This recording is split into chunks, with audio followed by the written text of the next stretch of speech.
নমস্কার, আমি শ্রাবণী। হ্যাশট্যাগ আমরা সকলের পক্ষ থেকে আমি আবার চলে এসেছি আজকের বিষয় নিয়ে আলোচনা করতে। আজকের বিষয় দিয়েছে আমাদের প্রিয় দিদিভাই রঞ্জনা সেনগুপ্ত। যদিও নাম দেওয়া নেই, আমি আন্দাজেই বলছি, কারণ আমি জানি না যে কে দিয়েছে বিষয়টা, কিন্তু নাম দেওয়া নেই বলে আমি ভেবেই নিই যে দিদিভাই দিয়েছে। যাই হোক, আজকের দেওয়া বিষয়টা হচ্ছে কোনো কারণ ছাড়াই আমরা ভয় পাই কেন। ভয় পাওয়ার না অনেক রকম কারণ ছাড়া না, কারণ থাকে একটা, কিন্তু সেই কারণটা আমরা বুঝতে পারি না। যেমন আমি অনেক কিছুতেই ভয় পাই। আমি ছাদে উঠলে ওপর থেকে নিচের দিকে তাকাতে পারি না।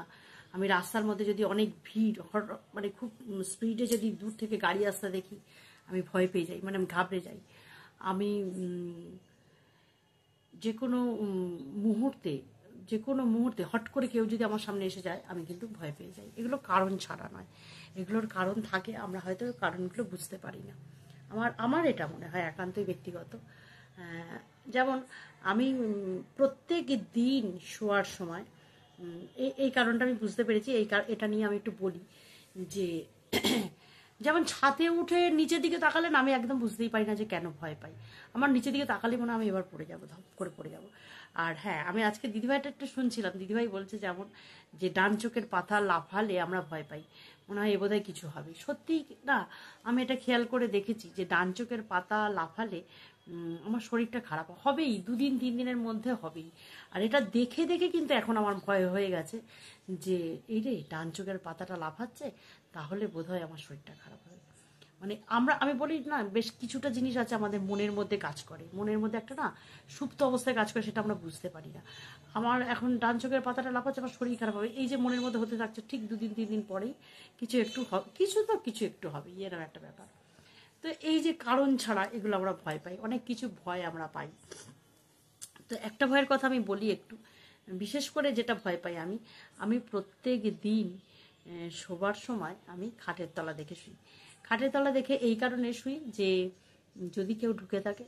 আর এইটার কারণটা হচ্ছে একটা, প্রায় অনেক দিন আগেকার কথা বলছি। আমার ছেলে তখন 23 বছর বয়স, তখন ওর হয়তো 5-6 বছর বয়স, এরকম বয়সের কথা বলছি। তো তখন আমি এখানে আছি, জগদ্ধাত্রী পুজোর পরেই হয়েছে ঘটনাটা। জগদ্ধাত্রী পুজোর পরে আমি আমার বাপের বাড়ি থেকে এসেছি। আমি বললাম না, আমার বাপের বাড়িতে জগদ্ধাত্রী পুজো হয়, তো আমি গেছিলাম, এসেছি। আর তখন আমার ছোট ননদের ছোট মেয়েটা হয়েছে, ও এইখানে আছে, বাপের বাড়িতে আছে। আর সেই সময় ও আছে বলে আমার শাশুড়ি মা কাশ্মীর বেড়াতে গেছে বড় ননদের সাথে। আর বড় ননদের বড় মেয়েটা পরীক্ষা দেবে বলে ও তখন আমাদের বাড়িতে আছে। এইরকম মানে ওর মাসির সাথে নিচে শুয়েছে, আমি, আমার হাজবেন্ড, আমার ছেলে ওপরে শুয়েছি। তো আমার ছোট ননদ ভীষণ সাহসী, ওরা ভীষণ সাহসী, ওদের অত ভয় টয় নেই। আমি যেমন অন্ধকারে ভয় পাই, আমি কোথাও যেতে গেলে মানে বেশ কিছু কিছু জায়গায় আমি ভয় পাই।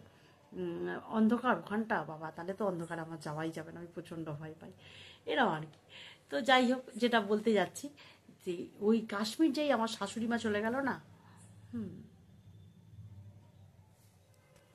কেউ তাই আমায় বলতে দেবে না। যতবারই আমি বলতে যাচ্ছি ততবারই ফোন আসছে, না হলে কিছু না কিছু হচ্ছে, আর আমার মাঝখানে ডিস্টার্ব হয়ে যাচ্ছে। যাই হোক, যেখান থেকে বলছিলাম যে শাশুড়ি মা যেই কাশ্মীর চলে গেল, তখন তো আমি একা, আর আমার ওই বড় ননদের বড় মেয়েটা আর ছোট ননদ, আমরা রয়েছি।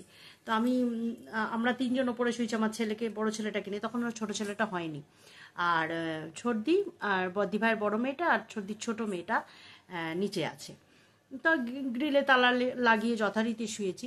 তো তখন আমি ওপরে এসে, তখন আমি শুয়েছি প্রায় 11টা বাজে। যেহেতু আমি একা আছি, আমি পরের দিন সকালবেলা ছোটদিকে একটু তাড়াতাড়ি খেতে দিতে হবে, যেহেতু ওর বাচ্চা হয়েছে সবে। হ্যাঁ, দিয়ে এবার আমি পরের দিনের সকালবেলা সমস্ত কুটনো কুটে রেডি করে রেখে তারপরে আমি শুতে এসেছি।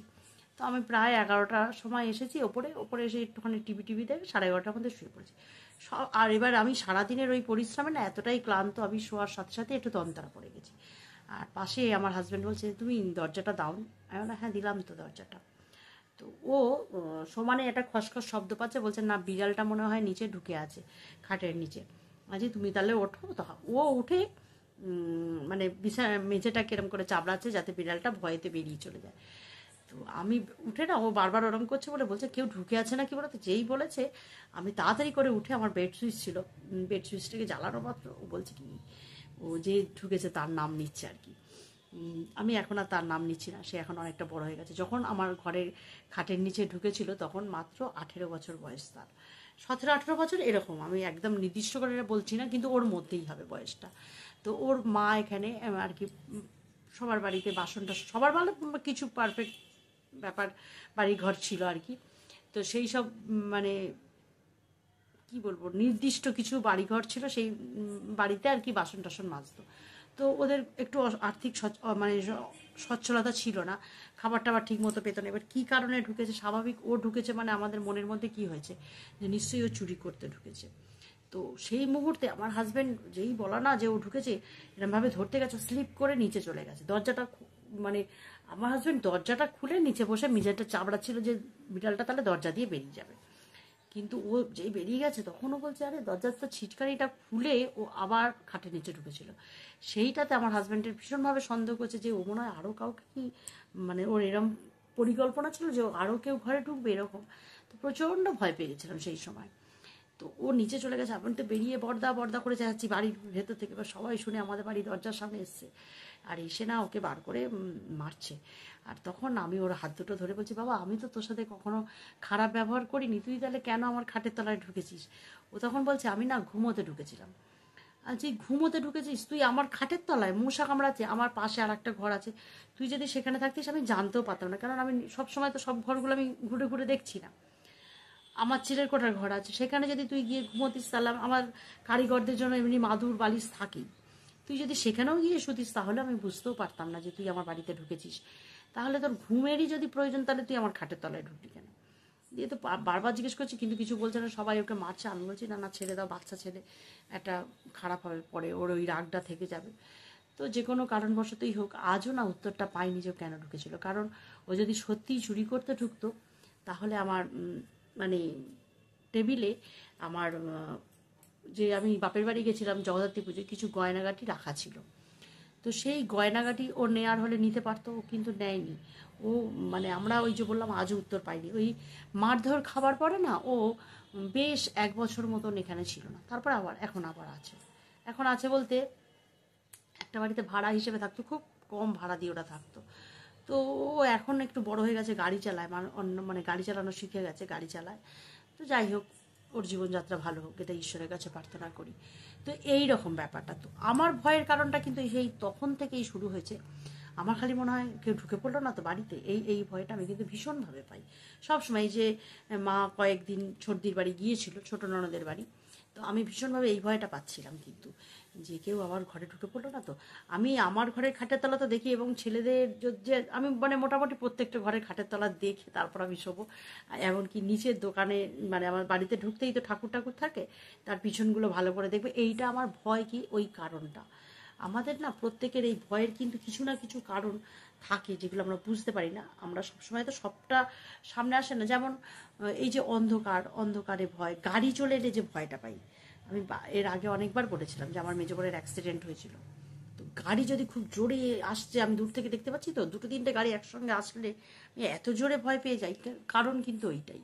এই হচ্ছে ব্যাপার, মনে অ্যাম্বুলেন্সের আওয়াজ ভীষণভাবে ভয় পাই আমি, এরকম আর কি ব্যাপারটা। তো কিছু কিছু কারণ বুঝতে পারি, কিছু কিছু কারণ বুঝতে পারি না। এটাই হচ্ছে আমাদের জীবনের মানে রীতি বা নীতি যা বলবো। তো চললাম আজকে এ পর্যন্ত। সকলে ভালো থেকো, সুস্থ থেকো।